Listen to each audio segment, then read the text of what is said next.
When I wrote the script, I hadn't done virtual production.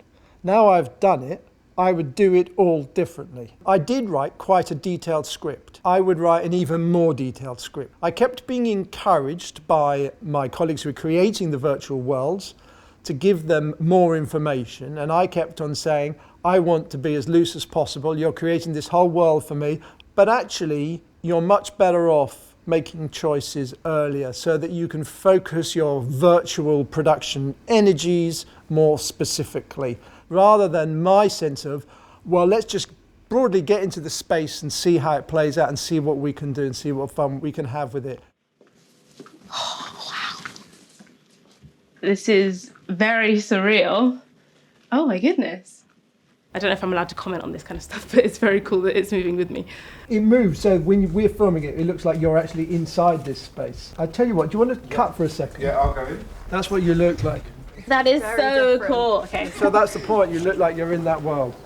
These are people who have spent a great deal of their life thinking about, studying about, reading about this place and this place in the past, but they've never really stood in it. And I was just wondering what might happen if we gave them an opportunity to stand in it. You want to be able to kind of draw your viewer into the kind of world that you're describing and imagining. So seeing this world around you kind of stimulates conversation, talking points. And one thing that I'm particularly excited about is the opportunity to improvise. That freshness of performance is something that makes the film really alive. I think there's going to be opportunities for using improvisation and the actor's contribution to the story, which is going to be incredibly exciting because it was not possible in special effects before. There's a real sort of subtle connection between the camera, the person in front of the camera, and the world that they're in front of.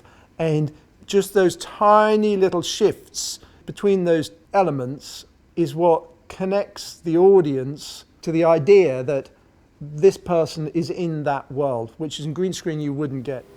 I mean, because the more natural thing is this, and then I don't know what the audience can see.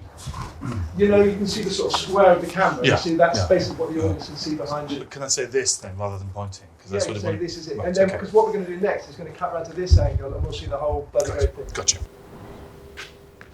This is the Piazza, soon after it was completed. So this is the late 1630s.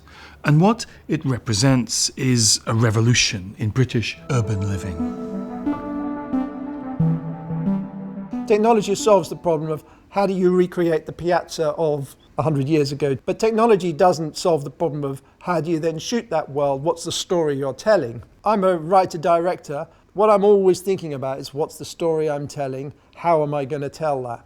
And I just see the virtual production as just another device for doing that. And sure, it has limitations, but a camera has limitations. It's a frame. To make films without limitations means you're not making films. You can't let yourself be cowed by that. You've got to sort of say, well, that's fine. That's the way we're telling this story. Let's see how it can be used to its best advantage. Having something with which to react, I think, is much more within the sort of range of people like myself who aren't strictly performers. So I think it gives presenters rather than actors a sort of fighting chance of performing in this new technology. And I think what we're going to probably learn is that this is a different form of presenting. It's not a sort of declarative form of presenting. It is much more about using the space to tell the story. So I think there is a sort of new grammar of television presenting that we're probably going to not develop, but maybe take a few steps towards developing over the next few days.